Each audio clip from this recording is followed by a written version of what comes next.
El metano es un gas incoloro, inflamable y no tóxico. Se considera un gas de efecto invernadero relativamente potente que contribuye al calentamiento global del planeta, ya que tiene un potencial de calentamiento superior al dióxido de carbono. Las principales fuentes de emisión de metano se pueden clasificar en dos partes diferentes atendiendo a su origen.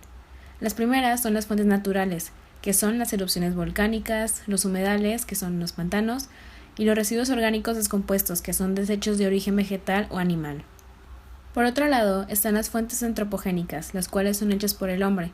Entre ellas se encuentran los vertederos, las explotaciones agropecuarias, la explotación y distribución de combustibles fósiles y la ganadería vacuna y ovina, las cuales son responsables de casi una cuarta parte de todas las emisiones de metano en el planeta.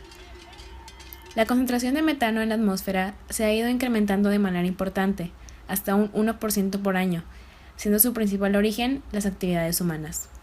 La mitigación son las medidas tomadas para contrarrestar o minimizar los impactos ambientales negativos que pudieran tener algunas intervenciones antropogénicas. El Panel Intergubernamental del Cambio Climático, IPCC, fue establecido en 1988 y evalúa y analiza la información que se tiene sobre el cambio climático, información como estudios científicos que prueban la existencia del cambio climático, cómo afecta el cambio climático de manera social y económica, y opciones de adaptación y mitigación. Sin embargo, el IPCC no investiga cosas nuevas, no monitorea el cambio climático y no recomienda políticas. Solo genera reportes 100% objetivos. La Conferencia Marco de las Naciones Unidas sobre el Cambio Climático se aprobó en 1992, pero entró en vigor hasta 1994. Tenía como principal objetivo estabilizar las concentraciones de gases de efecto invernadero en la atmósfera, a un nivel que impide interferencias antropogénicas peligrosas en el sistema climático, de manera que los ecosistemas se puedan adaptar naturalmente al cambio climático y que la producción de alimentos no se vea amenazada, para que el desarrollo económico continúe de manera sostenible. De igual manera, presenta compromisos que cada país debía tomar, como por ejemplo reducir sus emisiones, educar a su población sobre el cambio climático y continuar investigando sobre el cambio climático. Protocolo de Kioto es un acuerdo internacional firmado en 1997 que entró en vigor en 2005. Busca reducir emisiones de gases de efecto invernadero al menos un 5% entre 2008 y 2012. Gases tales como el dióxido de carbono, metano, óxido nitroso, hidrofluorocarbonos, perfluorocarbonos y hexafluoruro de azufre. Busca también el intercambio de emisiones, que es que los países que han cumplido con sus objetivos le pueden vender crédito de reducción a otros países, y el mecanismo de desarrollo limpio, que los países desarrollados apoyen a países en vías de desarrollo a reducir sus emisiones, y con eso ganarán créditos a su favor. El RED, o la reducción de emisiones por deforestación y o degradación, es para países dispuestos y en posibilidad de reducir emisiones por evitar la deforestación y degradación de sus bosques. Internacionalmente.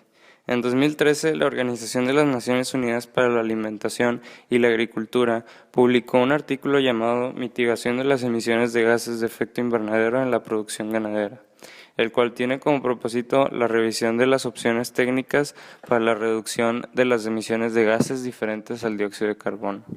Nacionalmente, estrategias para la mitigación del metano ruminal según la CONACYT.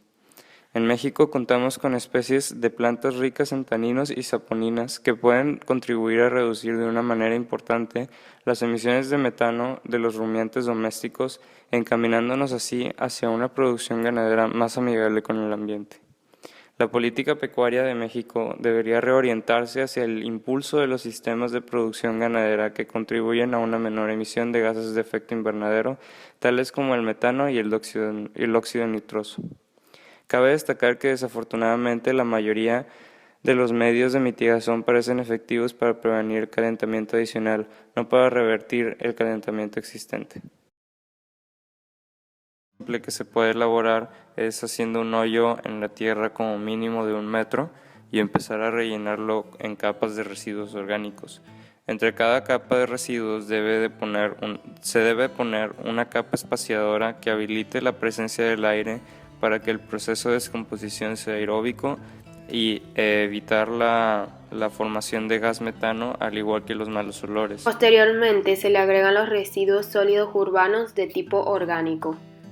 Después se le agrega zacate fresco. Y por último se le agrega una capa de tierra.